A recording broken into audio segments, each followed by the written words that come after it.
Hi, everybody. Welcome to another edition of our weekly meeting. Right now, we're going through 10 Tips for Life Efficiency. It's a book I'm working on.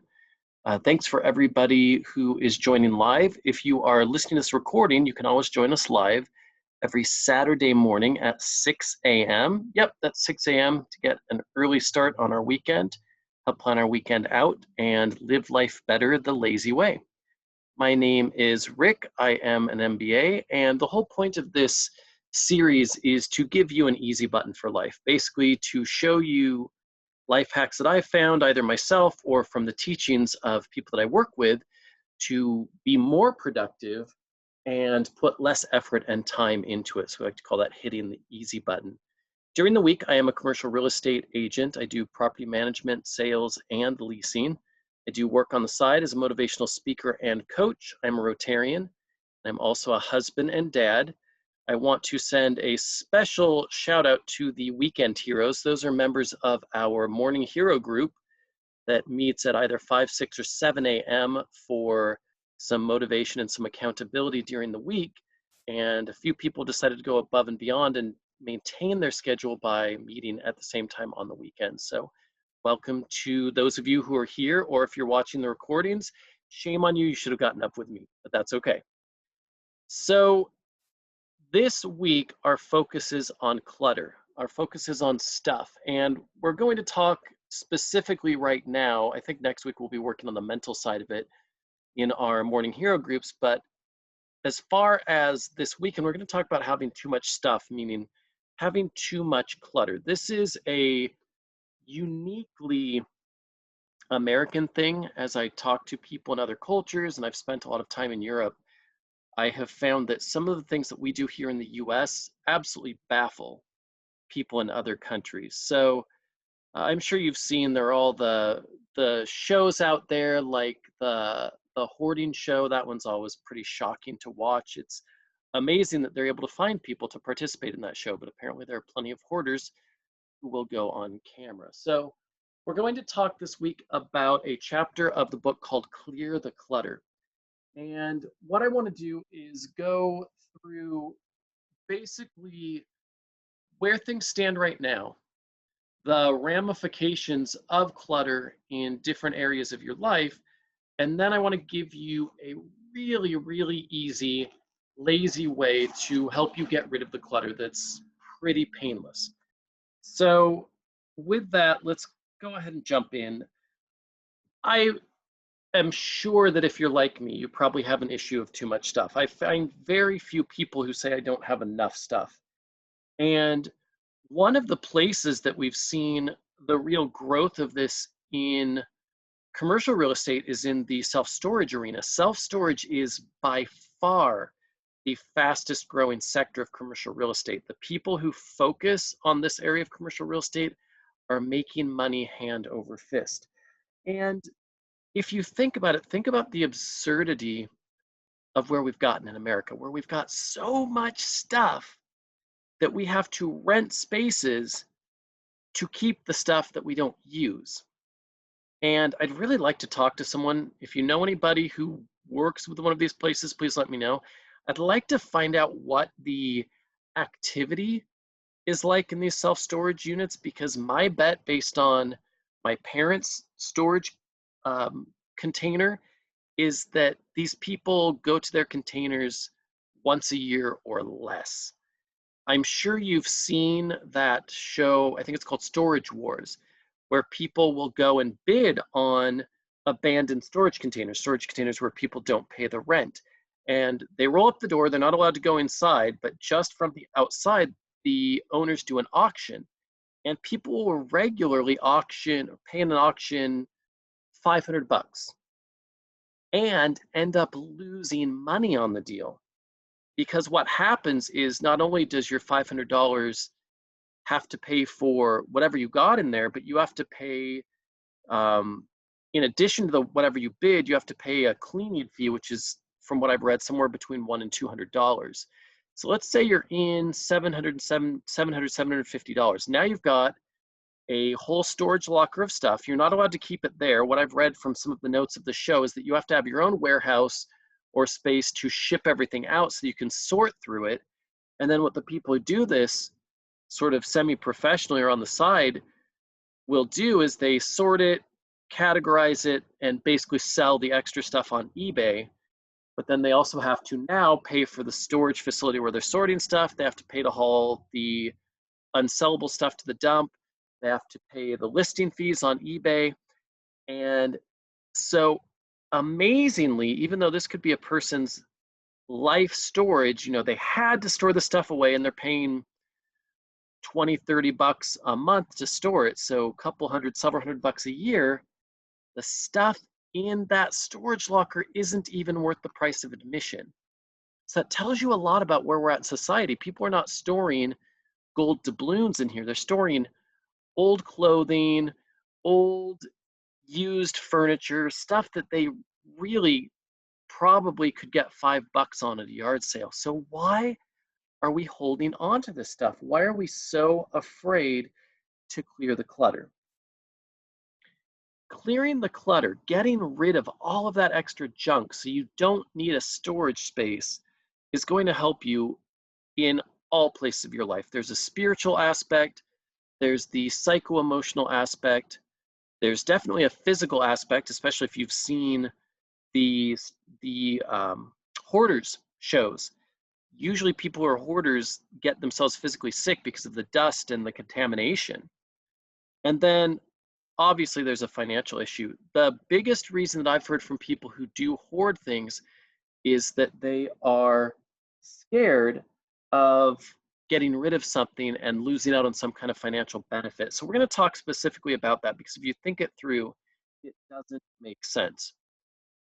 So let's talk a little bit about the spiritual side. Depending on what your faith is, you might have a different background. I'm come from a Christian background, so I wanted to look at it from that background. And the Bible says a whole lot about hoarding and about clutter. So this is Luke 12:15. Then he said to them, "Watch out. Be on your guard against all kinds of greed. Life does not consist in an abundance of possessions." Now, I'm always careful when I read Bible verses because a lot of times they're taken out of context or little pieces are missed. For example, the often misquoted verse that says money is the root of all evil. It doesn't say that, it says the love of money is the root of all evil. This verse doesn't say that there's anything wrong with possessions. It's talking about an abundance, having more possessions than you know what to do with. So definitely, depending on whatever your practice is, I don't know of any religious practice that says go out and get more crap. Especially if you look at more of the Eastern philosophies, they are all about paring down and cleaning and simplifying and getting rid of things. So let's talk a little bit about the psycho-emotional level. Depending on where you're at, you might or might not believe in energy or chi or whatever you want to call it. I believe that there's a lot of merit to these ideas. And from this point of view, for example, there's a whole practice in feng shui, or if you watch Marie Kondo, she's really big into this, about getting rid of things that don't cause you joy, they trap energy. One of the big issues that I get out, and I got this from a book called The Energy of Money, is that you can't receive new things until you let go of the old things. So, for example, if you want a new car, if you want some new item in your life, which who doesn't? I would love a new car, I would love a bigger house. You're not going to be able to attract those things into your life until you make space for them by getting rid of the stuff that's currently occupying your energy. So if you want newer stuff, if you want nicer stuff, don't wait until you have the newer stuff and nicer stuff to get rid of the old stuff. Get rid of it now. Start cleaning it out. And I understand, for example, you can't get rid of your car and then wait for a new car, but there's a lot of stuff, a lot of crap that we have that you can get rid of, that you can let go of, that you don't use, that you don't need, and you can clear the clutter. It's not about getting rid of things you use, things you enjoy. It's about getting rid of crap. Physical, we already touched on. I think that for so many reasons, getting rid of stuff is a great idea. I don't know that I've ever seen a really healthy, fit person on those hoarding shows.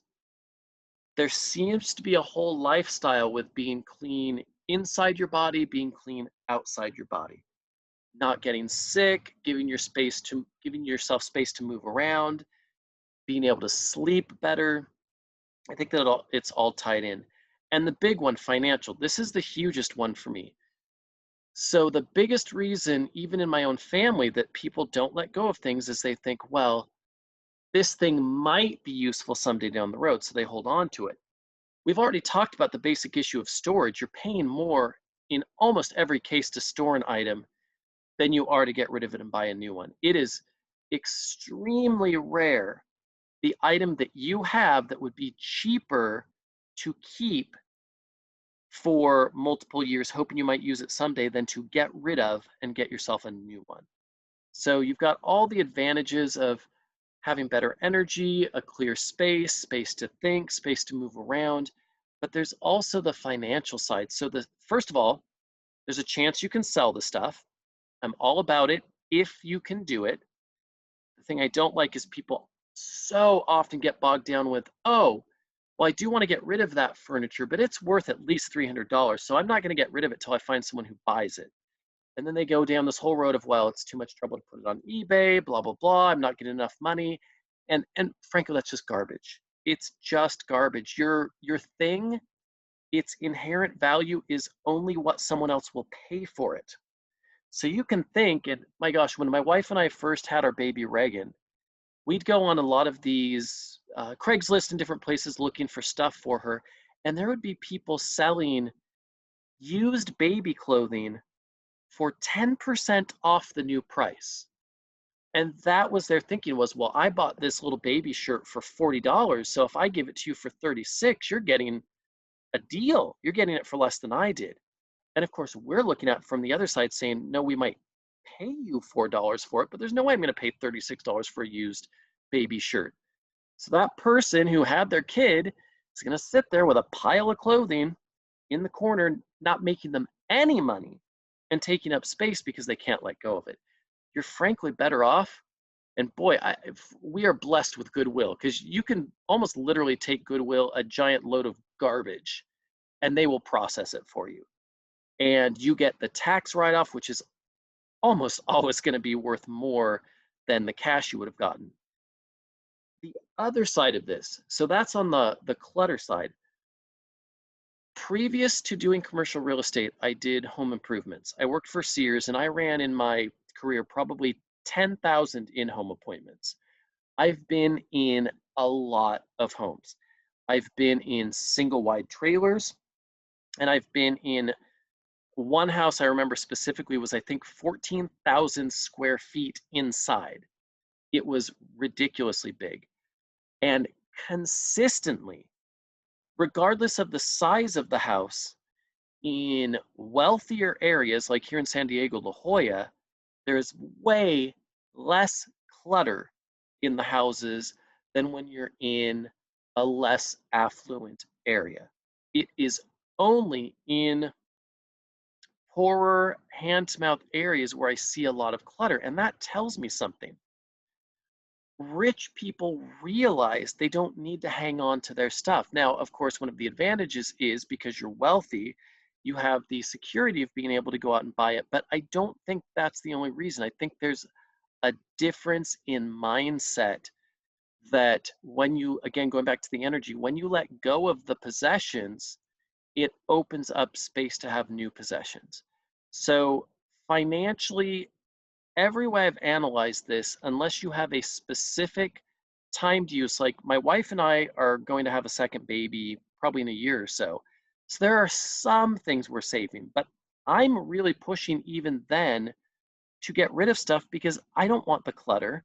And boy, if I'm not making more money a year or two down the road than I am now, I'm in the wrong profession as a commercial real estate agent. So I'm really trying only to save the things that are really nice, really special. We've been so blessed here in San Diego with these buy nothing groups where my wife just goes on. In fact, she's out right now early in the morning getting something for, I think, for the baby. So if we got it for free, why not freely give it away? That was one of the basic tenets in the Bible. Freely have you received, also freely give. So here is your challenge. And this is a weekly challenge that we do in the Morning Hero program. It's also a 2-month challenge that you can do if you do the book version. So here's how it works. This week, I want you to go get a box. It doesn't have to be a pretty packing box like this. Find any box. Don't stress over the box. Put it out somewhere prominent.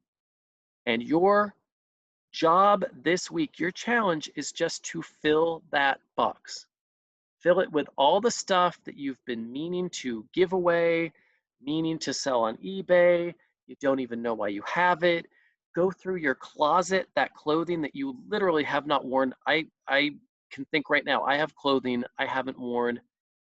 So this is a very frank admission. Last summer, I gave away the tuxedo that I wore in jazz choir in high school. That's crazy. I'm 40. I've had this thing for 20 years. I have not worn it one time since high school. I obviously would not fit in it. I weighed 115 pounds in high school. Why the heck was I holding on to it? It's stupid. So that's the kind of stuff I want you to put in this box. At the end of the week, take that box, drive it down to Goodwill, and leave it with them. That's the fill the box challenge for clearing the clutter. If you want to do the 2-month version, first 2 weeks are easy. First week, anything you know you need to get rid of. Old spices, go through your kitchen cabinets. That's a treasure trove, especially if you get in the back of stuff you probably haven't seen since you got married. Let go of how much it's worth. Let go of who gave it to you, whatever. It's just stuff. Things are not important. People are important. Get rid of the stuff. So first week, put the easy stuff in the box.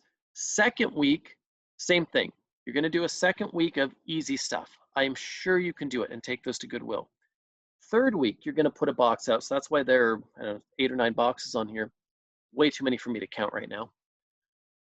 Third week, you're going to put out the stuff that you think you might want to use, but you haven't used in a long time. So this is what I call the garage box. The stuff that's in the house but should go out to the garage. Frankly, between you and me and nobody else, because nobody else is listening, it should also go to Goodwill. But you're having trouble getting rid of it, so we're just going to put it in the garage for now. So third and fourth week, those are your garage boxes. Those are the stuff that's going out to the garage. And then from then on, your goal, your challenge is to go hunting. Either find a box from the garage, go through your clothing, go through your husband's clothing, trust me, he'll never know. Go through your old file cabinets. Every single week, you're going to fill a box. The final week of the Fill the Box Challenge, you're going to put for the boxes that you kept because even though you haven't used the stuff, you thought, oh my gosh, I can't let go of it. And a lot of it's emotional. I get it. It's the psycho-emotional side. You're gonna go get some stickers. Go to the 99-cent store, raid your kids' stickers, whatever. And you're gonna put a sticker on the sealed edge of all those boxes. And 1 year from now, I want you to write on those boxes what's in it and the date, get a Sharpie. And a year from now, if you haven't opened that box, it's time to let it go. There are some boxes that we use for our Christmas decorations, our winter sweaters, our summer clothing. That's fine to keep. But if you have not touched something in over a year, it's time to get rid of it. That seems pretty logical. Usually when I work with people on this, we don't even have to go for a year. We can go like I did with my tux. Have you used this in the last 5 years? Have you ever used it? When I was doing kitchen remodeling in people's homes, literally, I'd say 80% of the homes that I went in, they would have, it's usually in the corner cabinet, the back of the corner cabinet, they have what I call the wedding stash. It's stuff they got from their wedding, in most cases 5, 10, 15, 20, 30, 40 years ago, that they have literally not seen since they got married or since they last moved. I don't care if it's crystal, silver, whatever. You haven't used it. You don't need it. Get rid of it. If you can find someone quickly, a neighbor or somebody who really wants it, then give it to them. If you actually will sell it this week on eBay, then list it. If you're not, let it go. You're not going to get any money for it. You haven't. Take it to Goodwill and get the write off. There's no need to keep stuff that you haven't ever used. Maybe you find something you forgot you had and you start using it. Great. Then you just got a new toy. All right. So that's been a big one. I know that this one actually is more painful than a lot of them because we don't like to get rid of things. Psychologically, if you study this, human beings have a bigger fear of loss than they do reward from gains. There have been very famous experiments done on this. Just take my word on it or go do some reading on it. So that's why this is harder, because you're getting rid of stuff. You will feel so much better. And as always, if you do the 2-month challenge, and this is on the honor system, and it doesn't significantly change your life, email me or call me and I will send you a $50 Starbucks gift card just for having tried it. So you have nothing to lose. Thanks so much for taking some time with me. I do want to send a shout out to the morning hero, Jarvis Leverson. I do not get paid for this. He did not ask me to do this. I did this all on my own. I made this slide. It's not even his slide. The reason I did is I joined the morning hero about 6 months ago. I was about to lose my job. And I told him, Jarvis, I'm willing to do anything at this point because I'm going to lose my job. Jarvis started coaching me, having me get up early with him, get on all these calls. I now mentor one of these calls, and it literally changed my life. He has a special going on now where he'll do coaching with you for free. You're always welcome to join our morning sessions at 5, 6, or 7 a.m. Getting up early sucks, but it is so worth it. So completely unsponsored, unpaid shout out to Jarvis. Go visit themorninghero.com. It's an amazing program. Finally, thank you so much for spending time with me. I appreciate you. I appreciate your feedback. Call me, text me, email, anytime. And as we always end, a picture of my cute child. This is now 6 months old, so I have to update it. Thanks so much for joining me, and we will see you next week.